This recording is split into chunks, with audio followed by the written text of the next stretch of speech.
Well, hello everyone, and welcome to Life Made Easier podcast. My name is Leslie. It's such a pleasure to have you joining me today.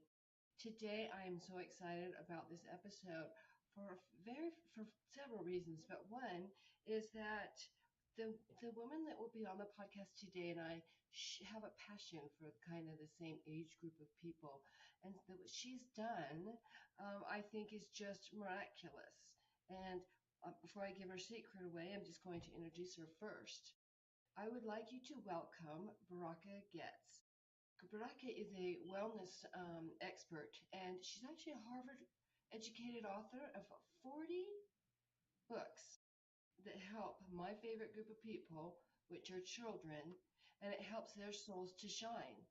She's also She's also the author of a canted memoir that she wrote that to overcome food addictions and joyfully and within spirituality. And I know that sometimes even for myself, that anxiety and we're just trying to feel something in us, we can really start eating it and we can like eat ourselves to death, right? We could just like it doesn't ever feel like we're full.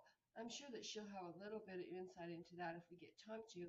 But really, I would really like her to you to help me welcome, and help welcome her to this podcast and really listen to these books that she's written.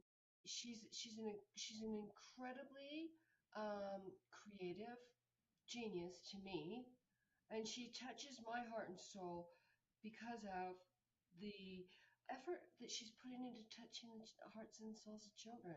So let's get started. Baraka, thank you so much for joining me today. It's such a pleasure to have you here. That was such a beautiful introduction. It really came from your heart. I love it. Thank you. Well, they say I've started living right now. I live from my heart, mind, body, soul alignment, and I just live straight from my heart. I can't do scripts. I can't, do it. I just let it flow, and whatever I feel in my heart, I let it come out. Unless it's Yes. not good, then I keep it to myself. Then that's not Yes. my heart, right?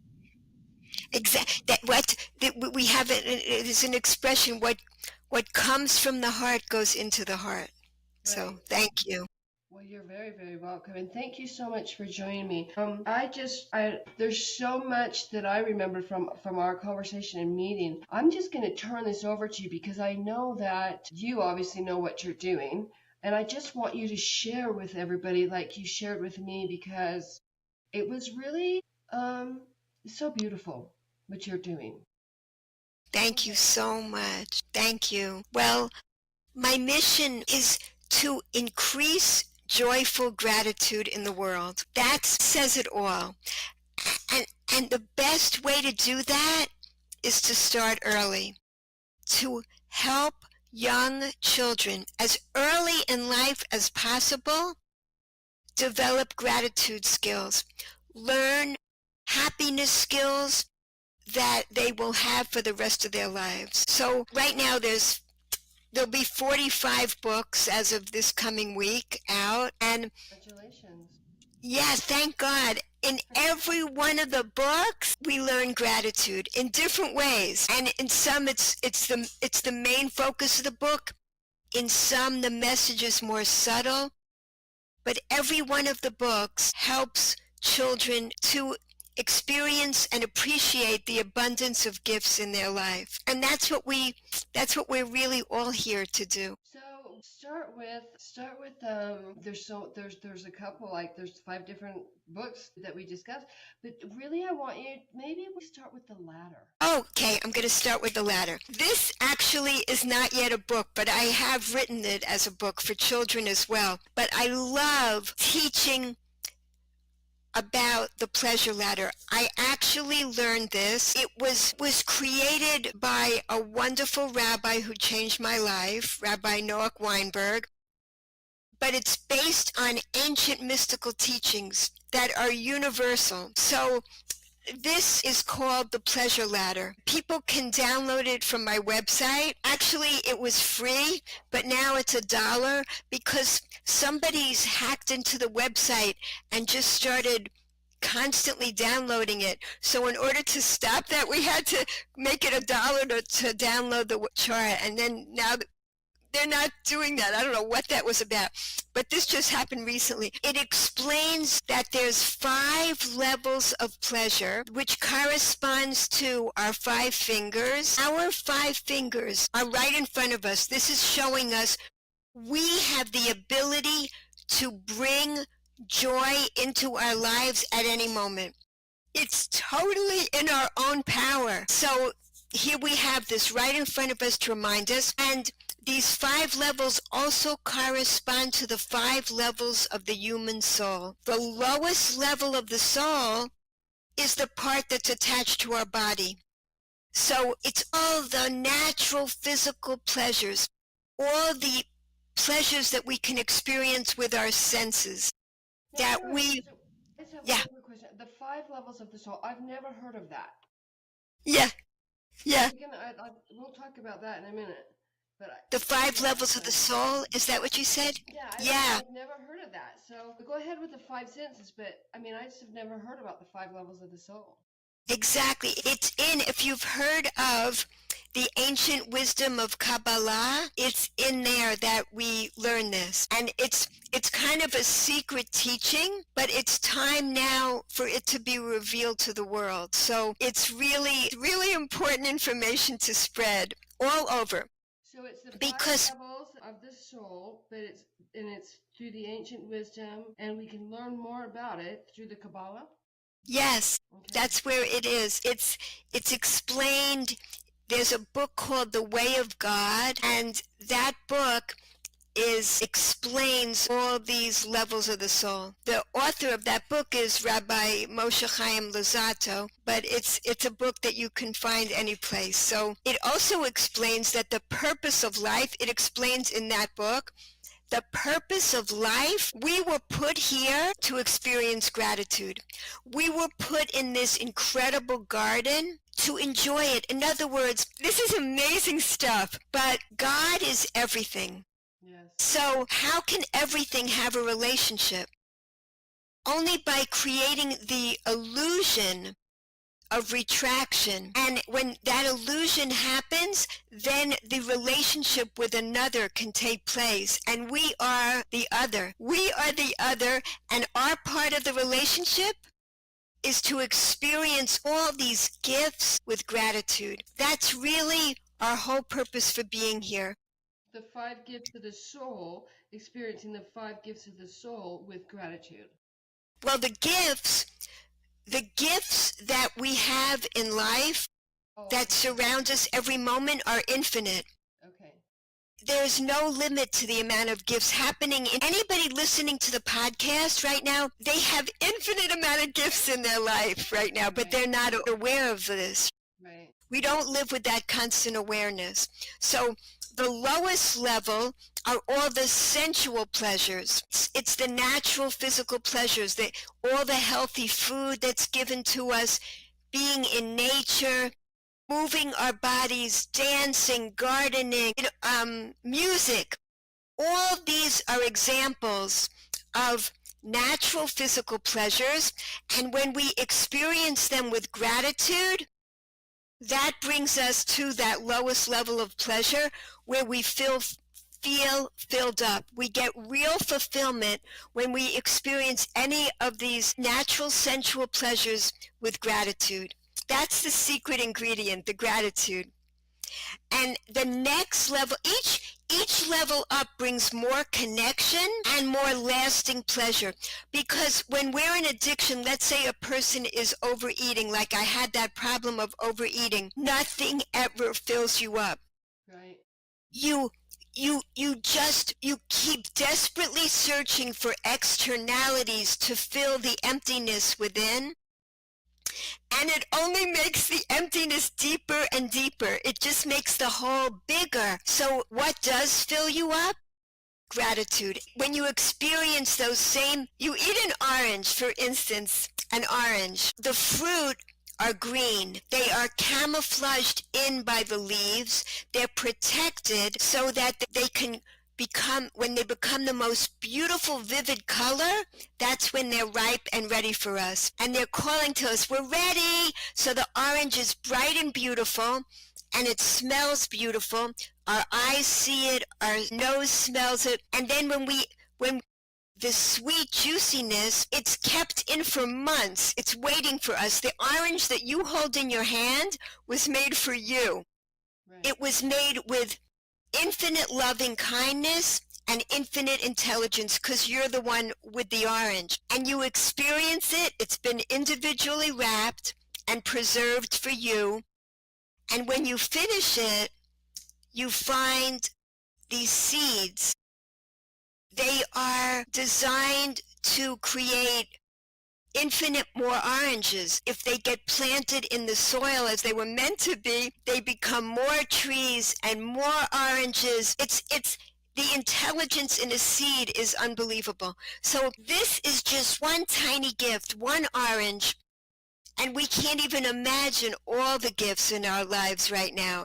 It's unbelievable, and that's just the lowest level of pleasure. It's amazing.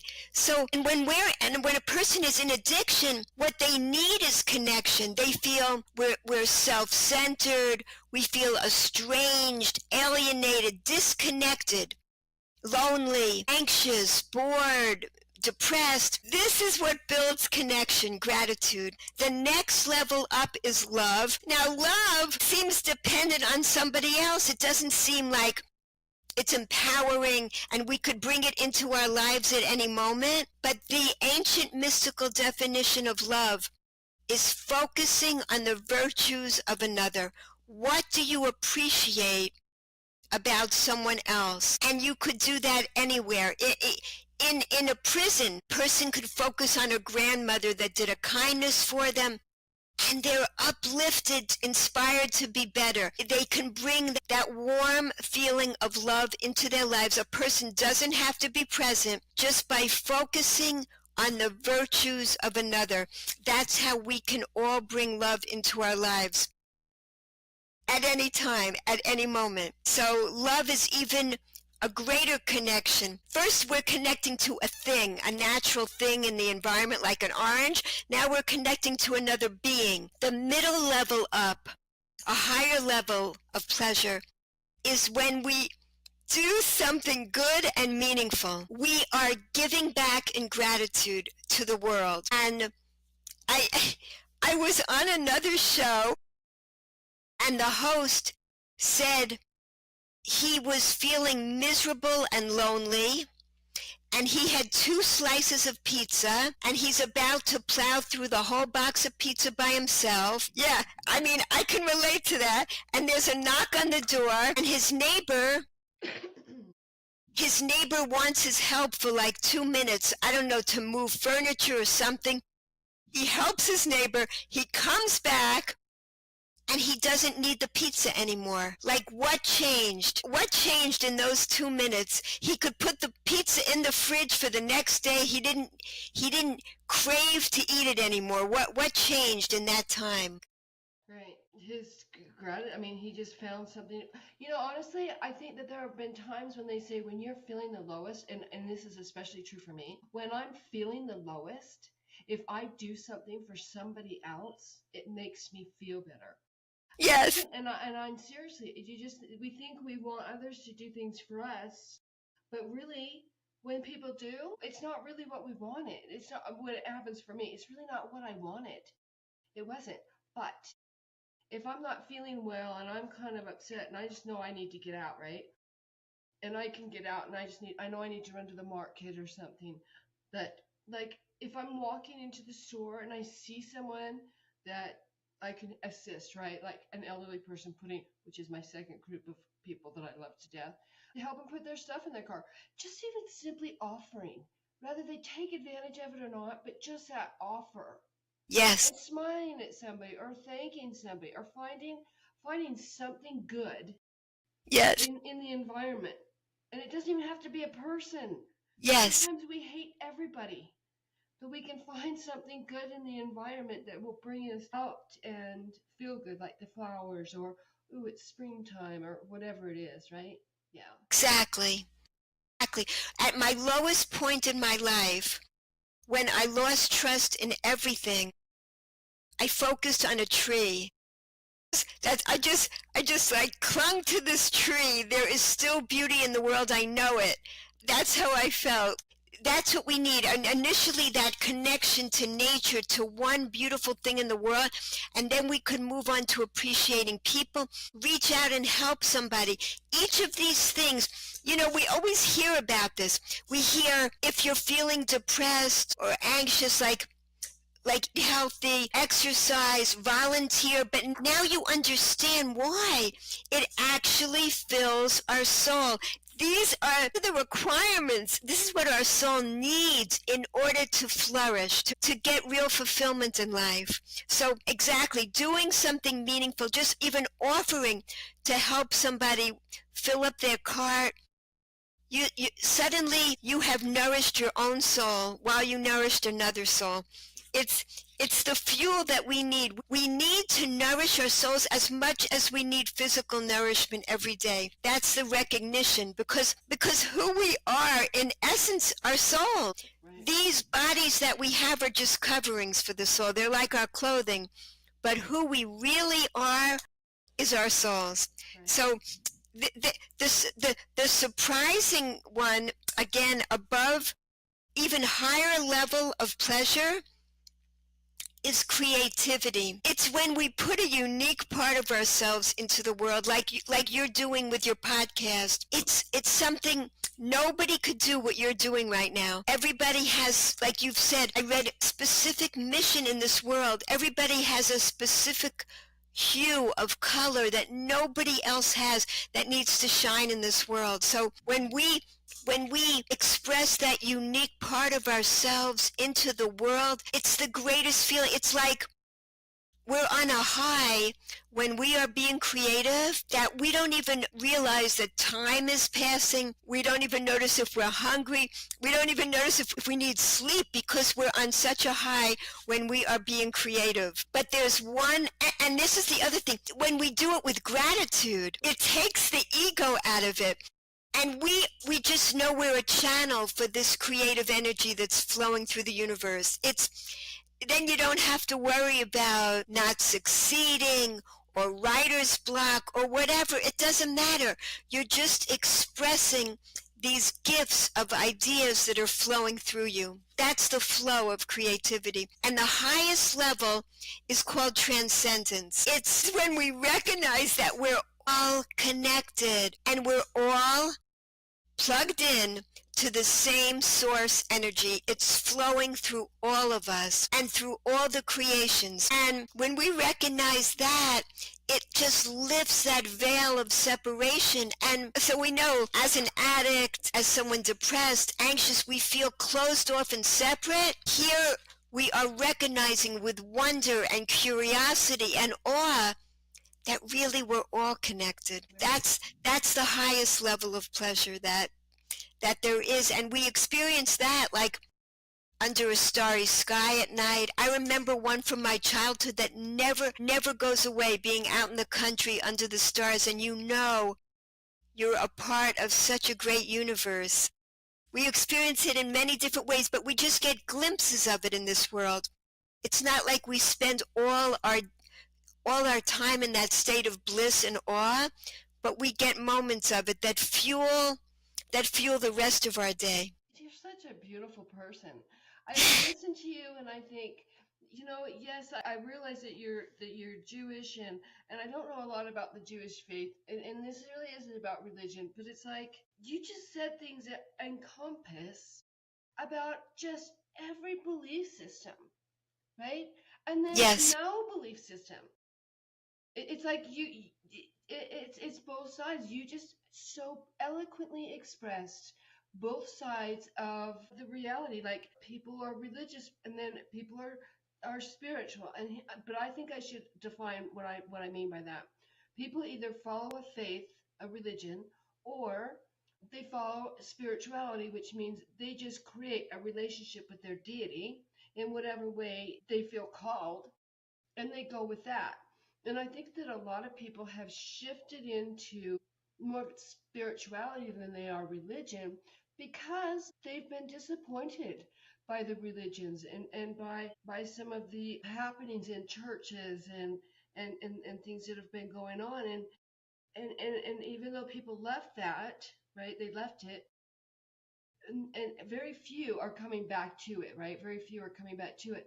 But what I see right now happening, and I think this has been going on for like 20, 30 years. What do you think? About that long? It's really been about 20 or 30 years that people have really pulled away from um, secular, I want to say secular, but I just want to say organized religion, right? But now I see it more common that people are coming back to the idea of a higher power, of Yes. God, but they're not doing it in churches. They're Hmm. not they're not doing it in church. Some are going back to church, right?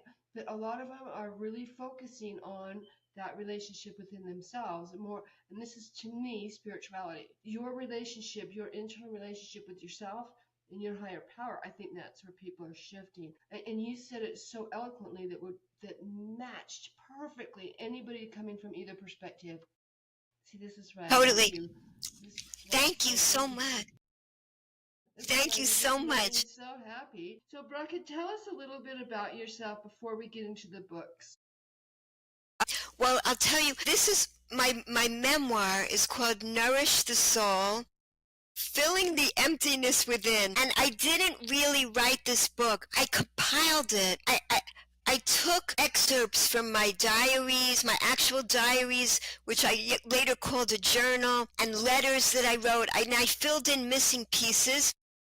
And it explains what you were saying. I was born Jewish, but it didn't seem spiritual to me. So I rebelled against all that, and I went searching in different religions, learning about spirituality from a number of different religions and incorporating it into my life. And along the way, I developed food addictions. What I gained from writing this book, from putting this book together, I began to see the thread. Why, when I finally filled my hungry soul, was there no longer a need for the food addictions? That's the question I was trying to answer by putting this book together. And that's what I love to share with other people because so many people have addictions. It's so widespread. And like you said, people are genuinely hungry. But Their souls. I think that they're ex- hungry, yes, but I think that people are genuinely they're looking inside, right? They're looking inside, and I love the fact that you're using addiction as the example because they're looking for something, and they're feeling and they're looking outside of them, right? They're yes, looking outside of them. If it's people, places, situations, and such, it's pissing them off. The people are getting really angry, really frustrated because none of that is allowing them to be themselves. They're always having to be something different, right? And that's when they say, "Oh, wear these different hats." It's like, why can't they just be themselves? And when they are themselves, they're ridiculed, they're put down, they're belittled by the people that surround them, many of them, right? It's part of that. But then some of them are afraid to even venture in that because they know how other people are treated if they act like themselves, if they don't fit in. So then they take drugs and they try to yes, suppress those emotions. And it's like squishing them down. That's what I did. I used to smash them down like a trash compactor. And, we all yes, know that once that bag gets full, you got to take that trash out. And if you don't, one day you're going to open that drawer to throw more in it and it's going to explode in your face. And that's what happened to me. Yeah, you're exactly. spot on. Right.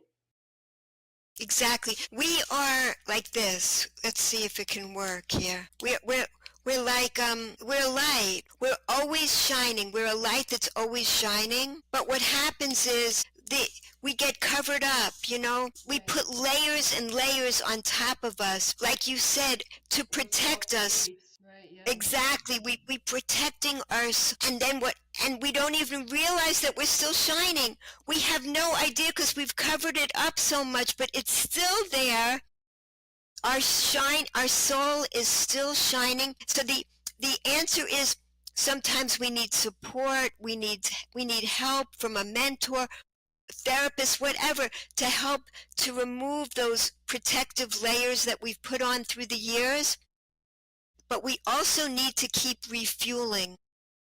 we need to make that light stronger so we could feel it again, feel that warmth from inside.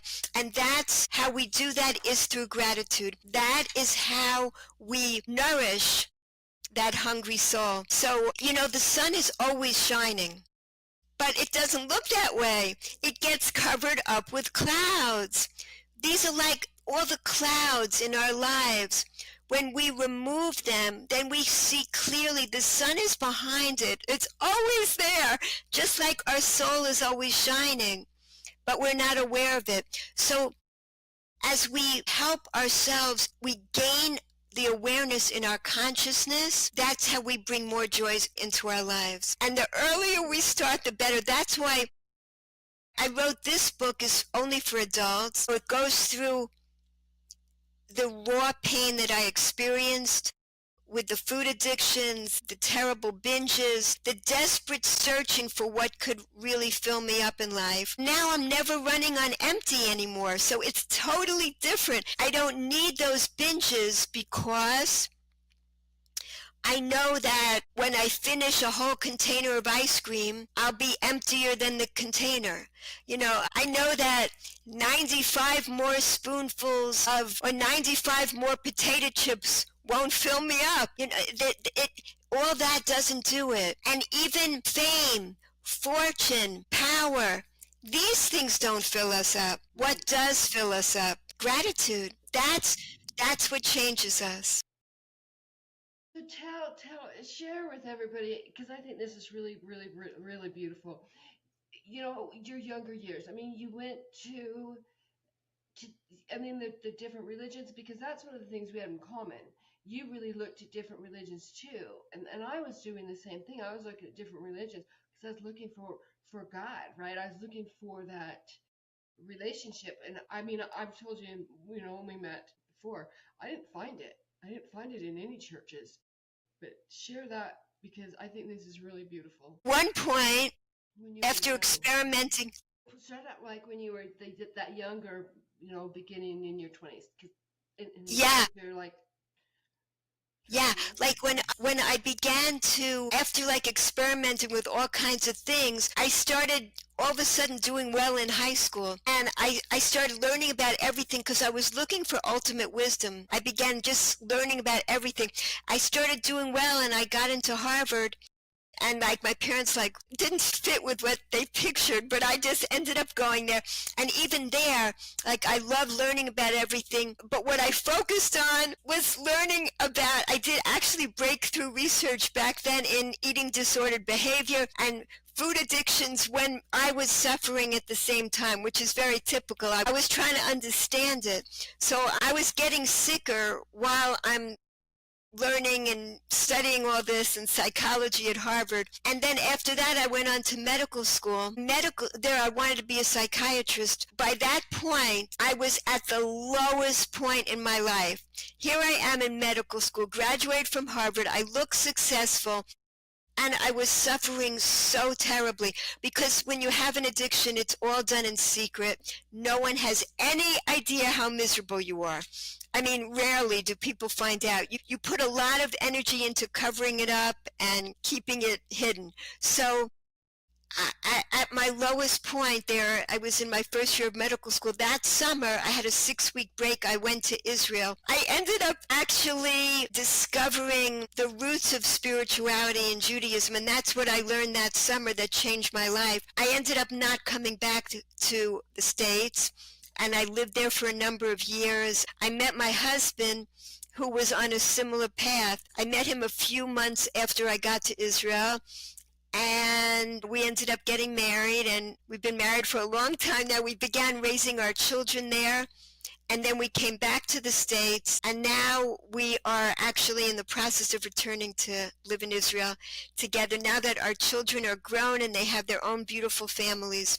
So that's a basic summary of what's happened in my life. And along the way, I started writing children's books to help to write the books I wished I had as a child, so that children could learn as early in life as possible that they are souls and how to nourish their souls, how to nourish their genuinely hungry souls with gratitude.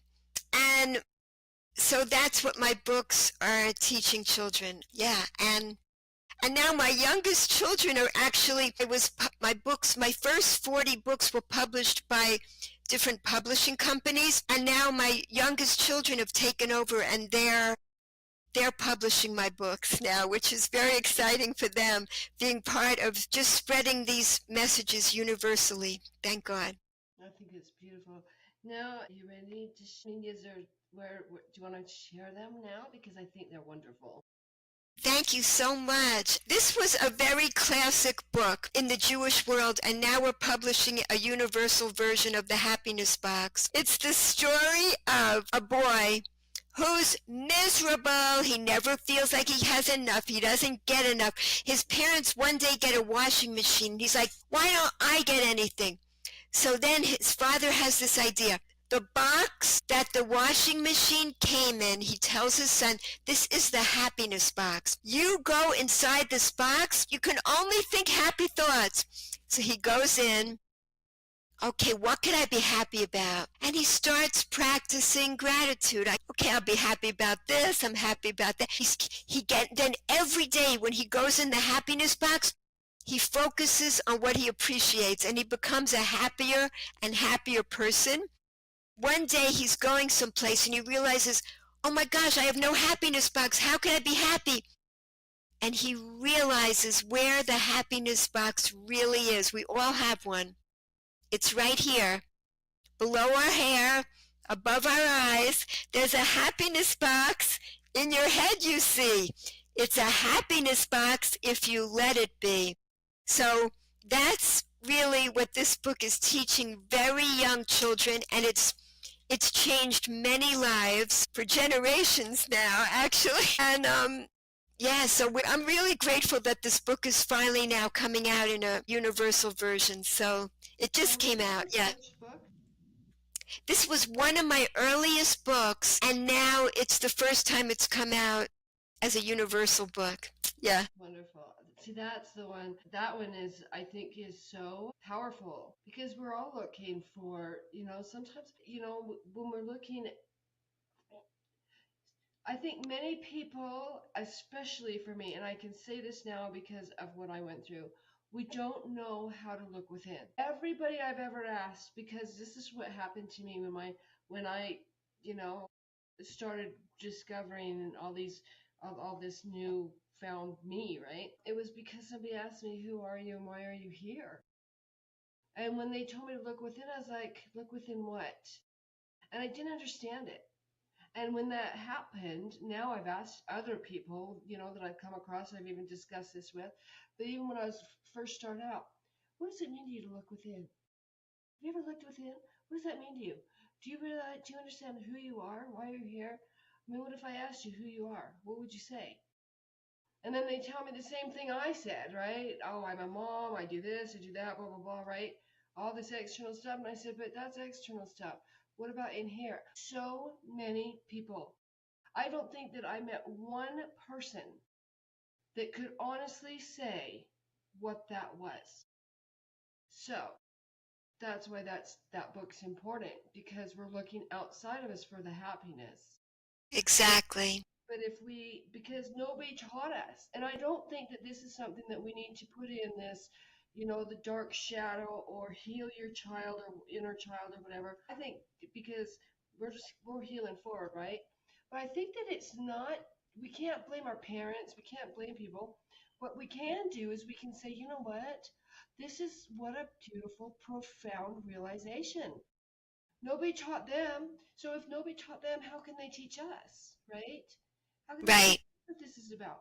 And really, this is why people are moving towards addictions because they don't understand this, right? They don't understand. You got to look within, and that empty feeling.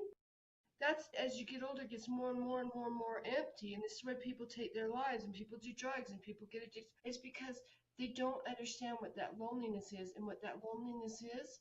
It's your soul calling to you, but you can't hear your soul calling to you from a place of lack and despair, right? Yes. You can't hear it because your soul is so happy. Yes. You know, I was talking to Holy Divine because I talked to him all day long, and I remember this morning I was talking to him, or it was last night, and I said, you know, because I'm really contemplating dating, right, to start dating and such. And I said, Holy Divine, how do I bring somebody into my life? Because you're my best friend. So what does that make them?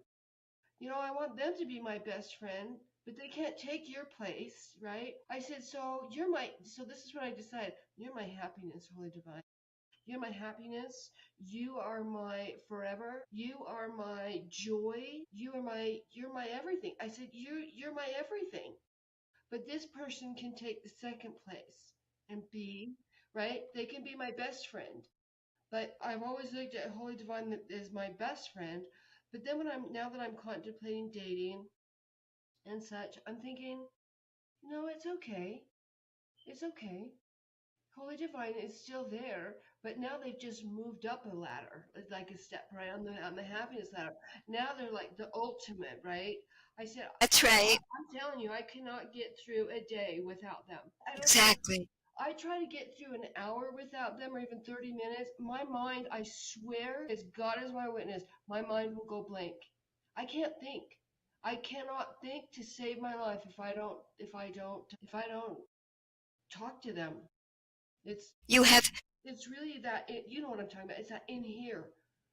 And you can just talk your way through stuff, right? Oh, but what about this? And what about that? But they're like it's almost like they're I don't even know how to explain. How would you explain that, Baraka? That you know that relationship. It's just not best friend. It's like the ultimate friend, yes, right? exactly. But it's the ultimate friend that is only good, Exactly. It's the difference between this and this, right? love and transcendence. You want to add more love into your life, and you do that by recognizing, appreciating other people. That's how, when you talk about dating, that's really what it's about. Looking around and you begin to appreciate things from different people, which you do. You're a person that is so appreciative of other people. I mean, like Yeah. immediately. And the other thing is that you have a sensitivity. You are a more exposed soul. Some people have their souls so buried that they're not even aware of it. And actually, they're not in that much pain. There's people that go around, they're not in that much pain, and they live that kind of existence for most of their lives. They're not aware of the hunger. More sensitive souls have much more of extremes of feeling the pain and feeling the joy. Oh God, it's like a oh yes, it's like swinging. I always tell people, I feel like my life, I'm swinging on that pendulum of a grandfather clock. 1 minute here, 1 minute there. And it depends on, a lot for me, is my environment and what I'm thinking about the environment. Like, and I was talking, this is funny because I was talking to a gentleman yesterday, and we were talking about, you know, life and spirituality and all these and these healing modalities and how really to move forward in life, right? Like me dating or whatever. And he said, Leslie, he said, when I get that feeling in my throat, that tense, that tight feeling, when I feel it in here, like when I feel it in here. And he said, anything outside, when it triggers that right here, he said, I get rid of it instantly. I don't even question it anymore. He just gets rid of it. And I thought, you know what? I'm the same way. You have to be, right? You have to be. And that's a lot about that happiness. You either choose happiness or you choose to have something in your life making you miserable, right? Yeah. So go ahead and tell us about your other books too, because I think you're just amazing. I also want to say what you just said, that gratitude helps a person to be more balanced, so we don't go to such extremes. When we fill our days up with gratitude, it's not like we go to the pits of misery anymore. We live in a more balanced state of calm and quiet joy throughout most of the day.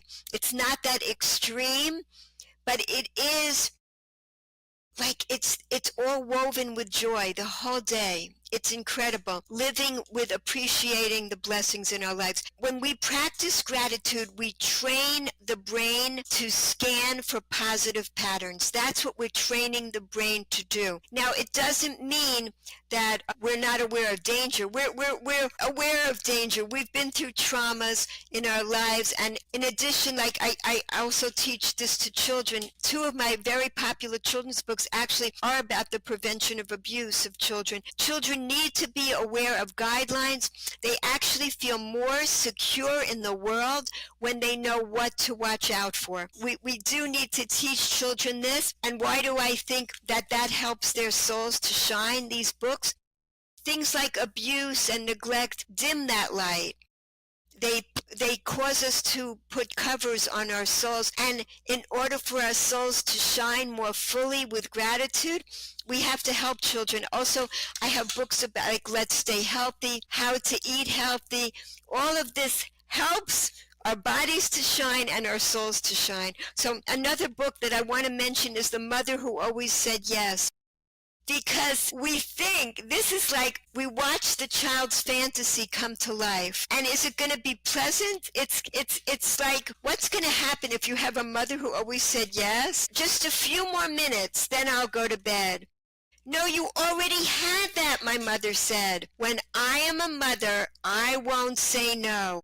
When I grow up, this is how it will go. When my children will ask if they can stay up more, I will simply smile and say, sure. I'll let them stay up super duper late. Wow, they'll love it. It will be great. They'll never go to bed. They will party a ton. Day after day, they'll just keep having fun.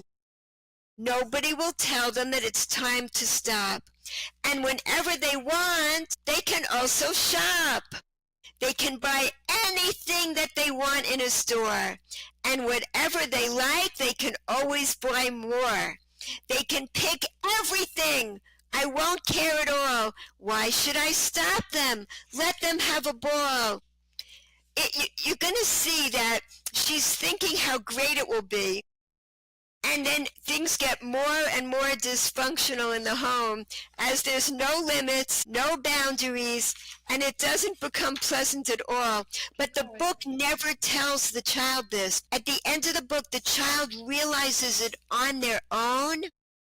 So it's empowering to a child. In all these books, it's about a young child learning the wisdom of life and discovering, wow, I need limits. I need boundaries in life.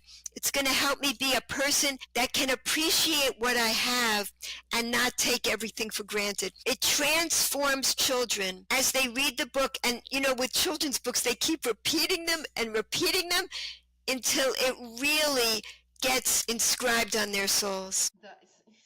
See, I just love these books. There was Thank another you. one that you shared with me. Share a little bit about the healthy one, because I think that one of the things that I've noticed is that I came from a family of, they lacked education, right? It was not a very educated family background. I mean, neither one of my parents graduated from high school. But I am the first generation, and I came from a family of four, right? And my mother had children when she was really young, like she started when she was 17. But me, I'm like that black sheep, the generational trend breaker, I don't know. But I'm the first generation high school and college graduate, right? I was the only one in my family that didn't get pregnant when they were in their teens. And I just made some different choices, right? But I find that as I look at the dynamics of families, right? My family ate like meat and potatoes, gravy, and they were alcoholics, but they drank a lot. But they also ate a lot, and they were obese. They were really overweight. And one of the things also is that they didn't exercise. My family did not exercise, right? It wasn't something that was part of the family routine. But my younger brother, we're actually like less than 2 years apart. They call us Irish twins. He married somebody, and he and his wife, I mean, she came from the same, but they're more athletic now, right? They do Ironman, they do all kinds of stuff. They're very healthy people. But I've noticed the whole reason I bring this up is when families are educated, when they are more affluent, right? They seem to be more health conscious. Health health really seems to be a major key factor. Whereas when I grew up, it wasn't a factor at all. And so I'm not really sure how that came about or how it comes about. But does that make sense to you? Can you kind of like talk about the health of people? Because obesity is huge in the United States, right? Especially with children. And when we're looking at children and their obesity because they're not going outside to play. Like I went outside to play all the time. Can't tell you the times I've stubbed my toe, right? That's just a horrible thing, or how many times you stepped on a nail or whatever. But kids are not outside playing, but they have obesity rates, and they have diabetes is high, and all these childhood. I mean, it's getting crazy. And while I understand a lot of it is from what's in the foods, right? But it's the food that they're eating. It's the stuff in the foods that they're eating that are causing them to be overweight. It's causing them to have learning disabilities. It's causing a lot of different things. And I wonder sometimes if you looked at it, would it be more, would family economics have anything to do with that? Because I look at it would have to, right? No, I look at it as if I came from a more, I mean, when you're from a more affluent family, you would have um, that educational piece. Do you, I mean, tell me, because this is your profession, I'm asking, what do you think? Exactly right. What I only learned more recently in life is that the natural foods, the food that God designed for us to eat, is delicious and nutritious. The food, the junk, it's not even actual food. It's food-like substances.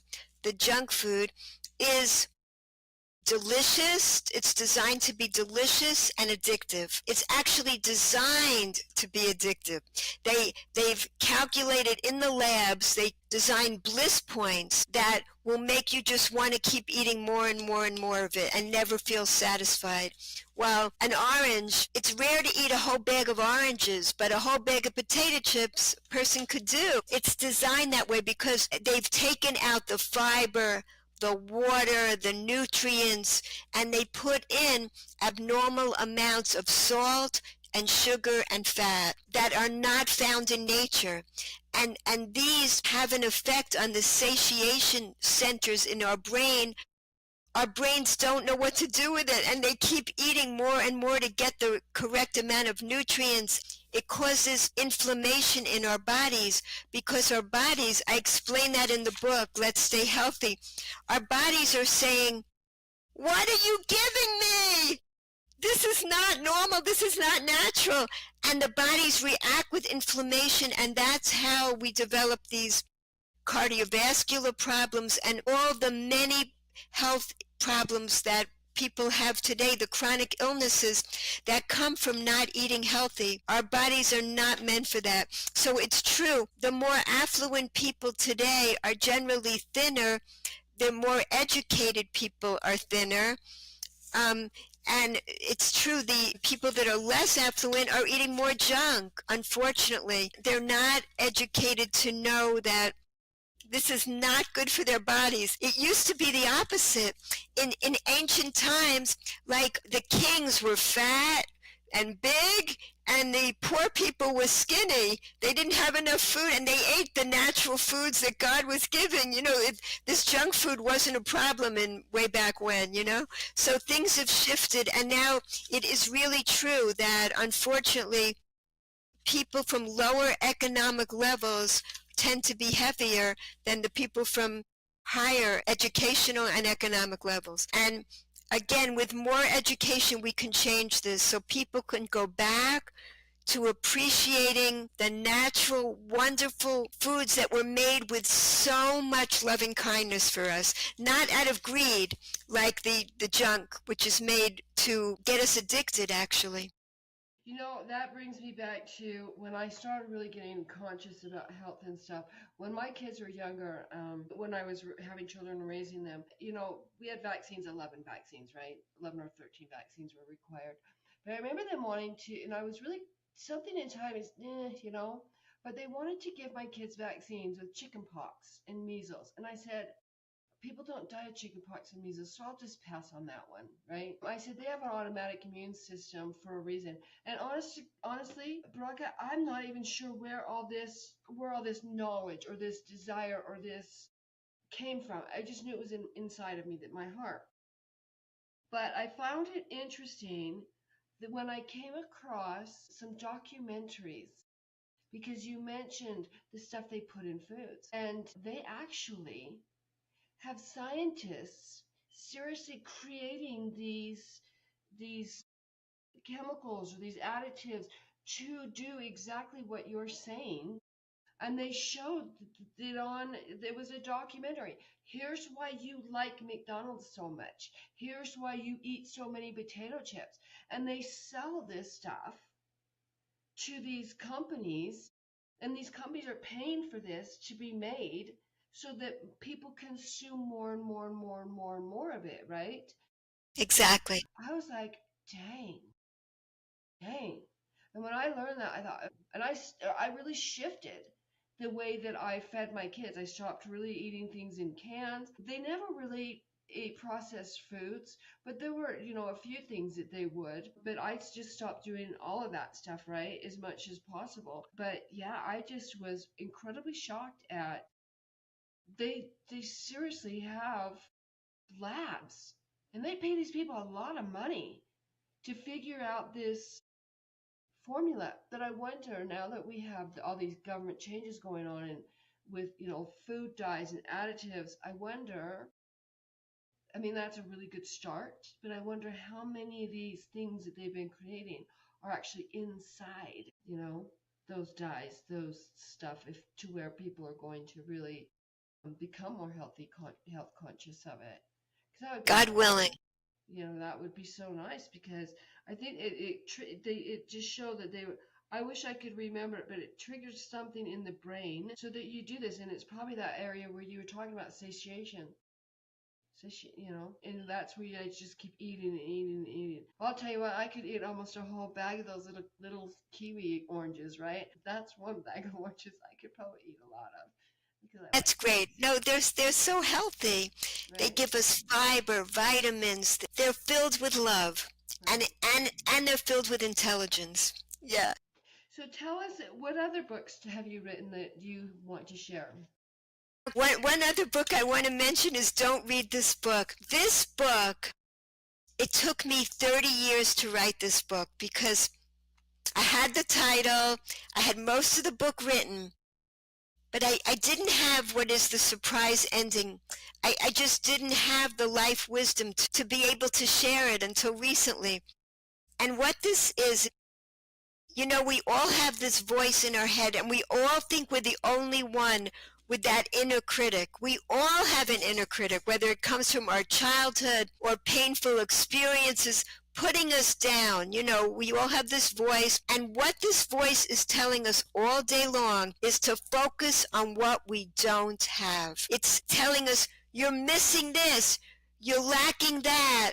It's trying to get us miserable all day long. So this book is written by that voice, and it's saying, don't read this book, or you're going to find out all my tricks. It explains to young children how to overpower that voice. And you can already imagine the secret to overpowering the voice: gratitude. Gratitude is the answer. When you notice, first you have to recognize the voice is talking. That's number one. That's what this book teaches you. Recognize you're hearing this voice. When you're feeling miserable, know that that voice is getting you to focus on what you're lacking. Once you recognize that, then you can say, you know what? I'm going to focus on what I already have. it goes away immediately. I'm describing it as a fly. In this book, it's illustrated as a little fly that comes and talks to you, and it's always coming back, so you have to keep shooing it away like a fly. And each time it comes back in a different disguise. It knows all our weaknesses, so it dresses up in different costumes. This is what it does. And then, yeah, it dresses up, and we recognize it. That's how we overpower it. And we say, I'm going to be happy.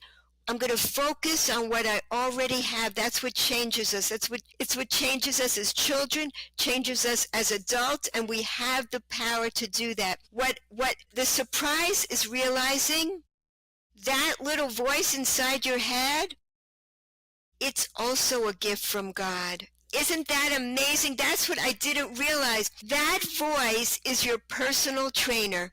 It's like this. It's like a barbell.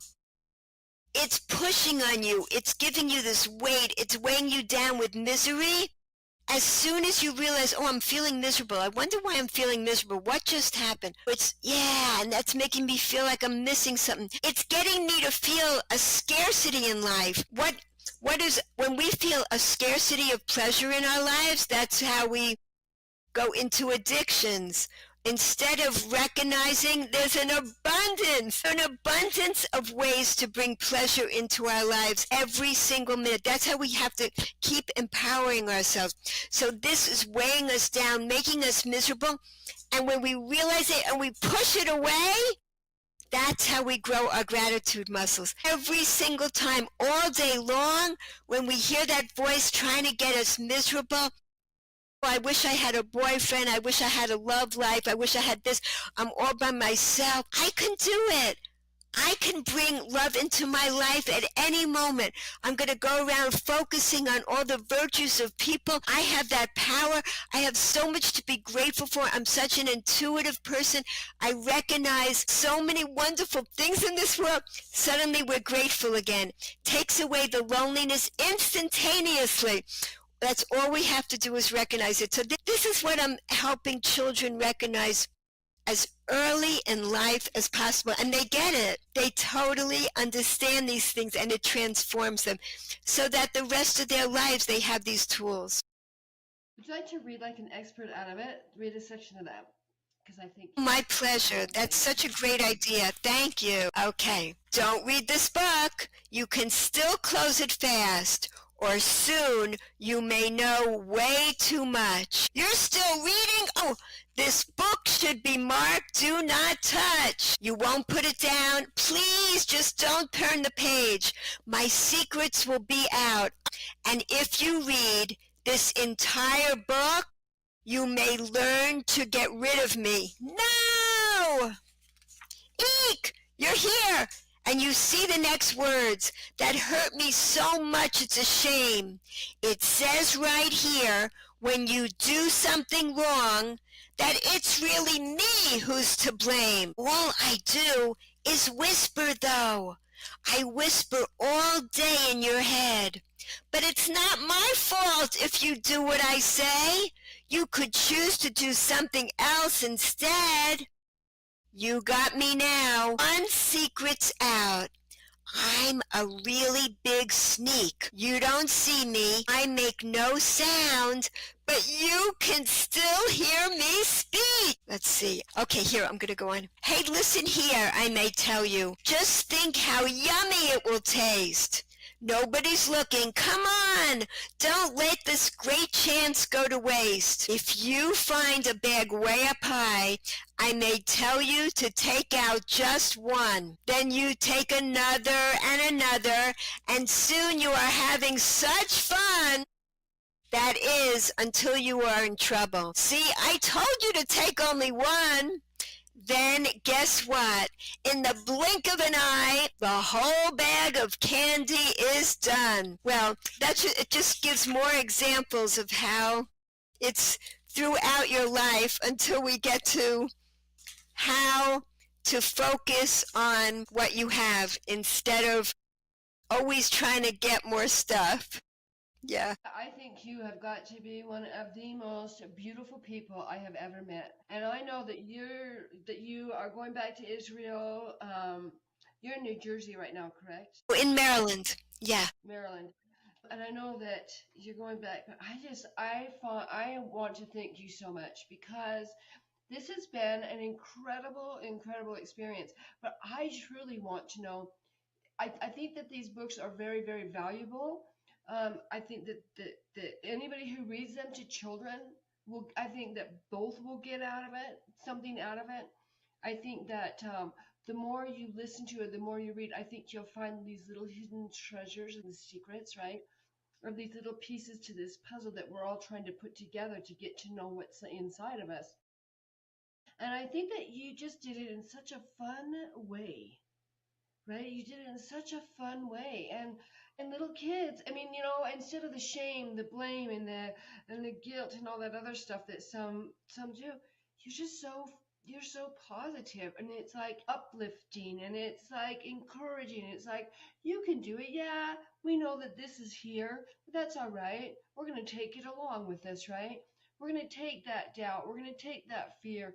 We're going to just, it's all right. You can just come along for the ride. You can just come along for the ride. And then pretty soon you realize that it's gone, right? That it's gone. And I think that is, you have such a gift for these beautiful children, because so much, like I was talking to you about earlier, that some of us grow up in situations, households, or in areas, knowledge of God, in spirituality, in faith, in a higher power, right? And it's because people my age, because I'm in my late 50s, had this experience that when we had their children, our children didn't go to church, right? They weren't exposed to any sort of faith or religion. And my kids are, my son will be 30 in June.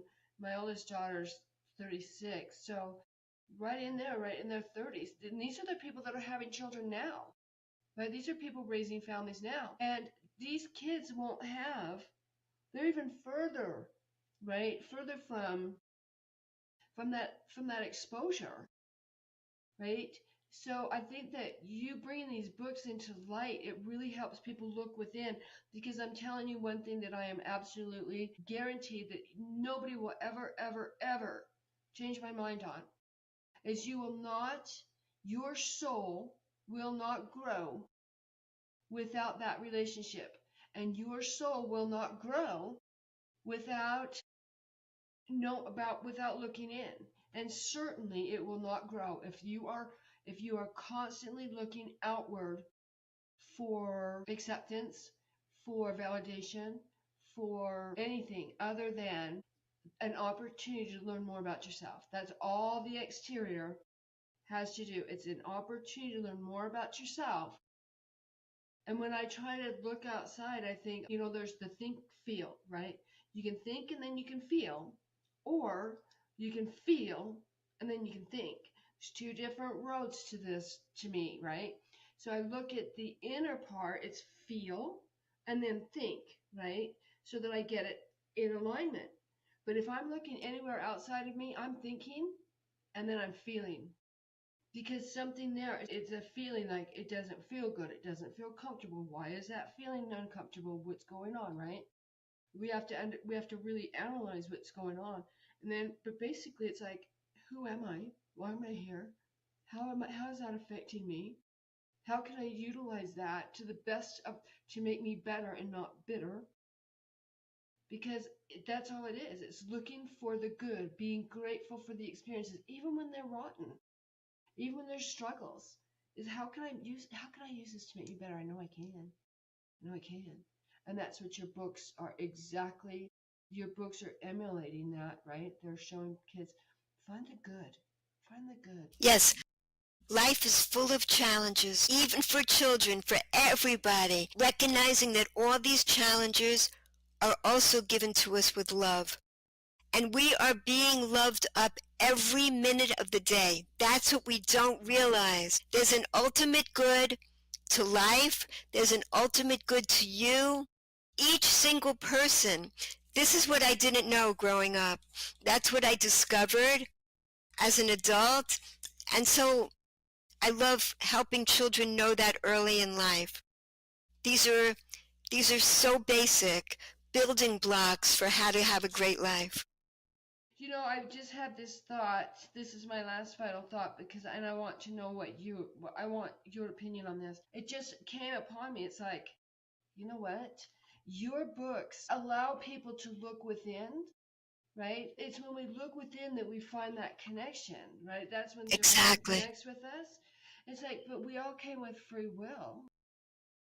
So really, you're just helping people know who they are. And Yes. that is from that they get to choose. So these aren't books on religion. They're not books on faith. They're not books on anything.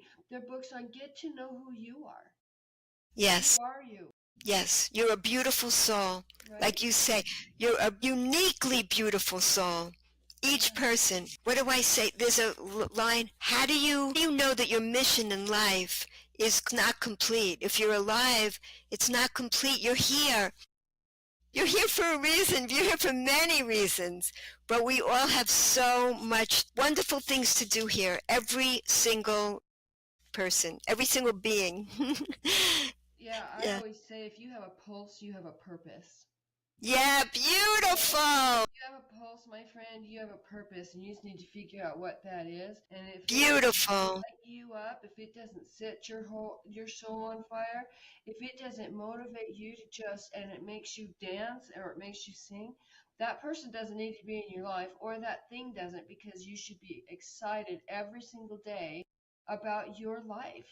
And you need to find something, just like find the good in everything, find gratitude in everything. There's some, even in the worst situations. Like I can find gratitude in God hitting that reset button, which was the worst time in my life. Scared me. Exactly. I'd never do it again. Man, I was really angry because God and I had a holy war. But let me tell you what, the I grew and it started healing when I found gratitude in that.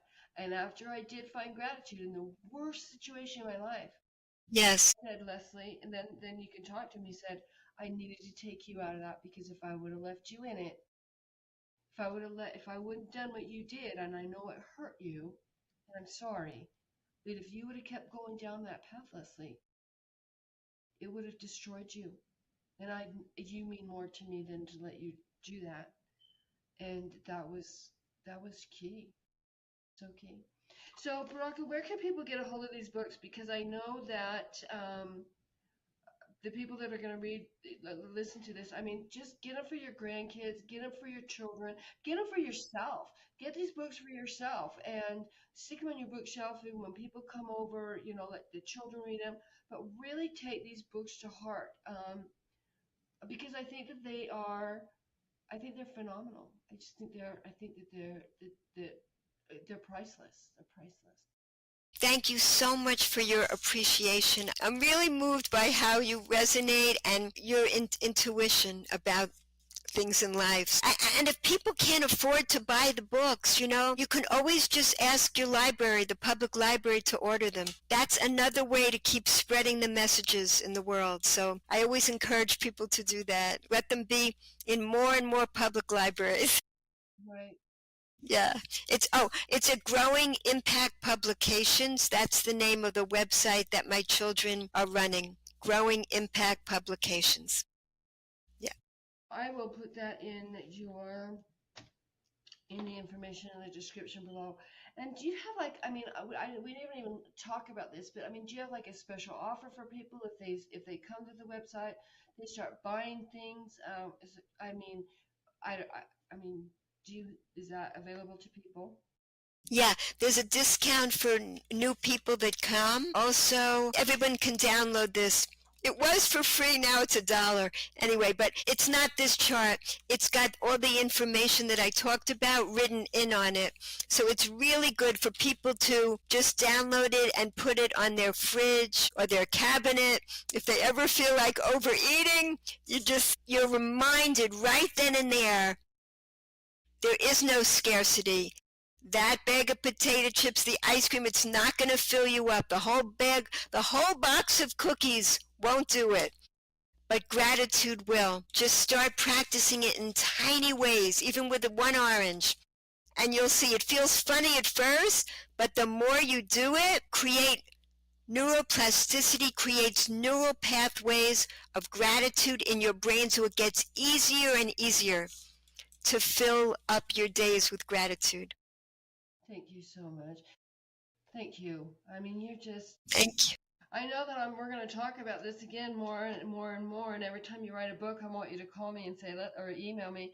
Let's say I wrote a book. Okay, we can do a podcast, because I really think that this needs to get out into the world. There's some people look at it like there's a lot going on in the world, and people are looking at it as if it's devastating and everything else. But and yeah, you know what? There's some stuff being stirred up. But in order to plant your garden and get a really great crop of beautiful things, right? You got to stir up the soil that's been compacted, right? You got to bring up the soil. You need to nurture it. You need to cultivate stuff and bring new life into it. Otherwise, you're not going to have a very happy, prosperous, edible, nutritious crop, right? I don't know what else to say. I mean, this is all coming off the top of my head, but you got to stir stuff up, and I think that things are being stirred up. It depends on your perspective, right? It depends on your perspective, but I think they're beautiful things that are happening. Even though we're seeing things that maybe we didn't want to see, we all knew it, right? Special interest, what? Right? So be your own special interest. Invest in yourself and really look at it. But you're looking at this, and you're saying there's a lot going on in the world. And I know that parents, are going to be anxious, and grandparents are going to be anxious because nobody understands what's going on. And these little children are watching us, right? These little kids are watching us. This would be a prime opportunity for your books to be helping those little people, and even the people that read them to them, right? It's like, it's okay. It's okay. It's all right. We're gonna get through it. Find your happiness box, and you're gonna be okay. And it reminds me of Lot's wife, right? Lot's wife was being and daughters were being brought out of the city, and they said, don't whatever you do, don't look back, right? Whatever you do, don't look back. That's like the anxiety makes us look back, right? Just keep looking forward. The girls walked forward like they said, right? The kids did, but the mother, she looked back, turned into a pillar of salt, right? I watched a documentary quite some time ago that said they actually found her statue. I was like, that freaked me out. Yeah. Well, thank you so much. And do you have any last minute words to everybody before we end this edition? Yeah, this summarizes it. What's the difference between a happy life and a miserable life? What? How grateful you are. That's it. Thank you so much, Broca. It has been such a pleasure, and I hope that everything goes well with your move and transitions. And I really do appreciate you being here today. Thank you so much. I appreciate you. Thank you so much, Leslie. Have a really great day, and we'll talk to you again soon. Wonderful. Bye bye. Well, that was fun.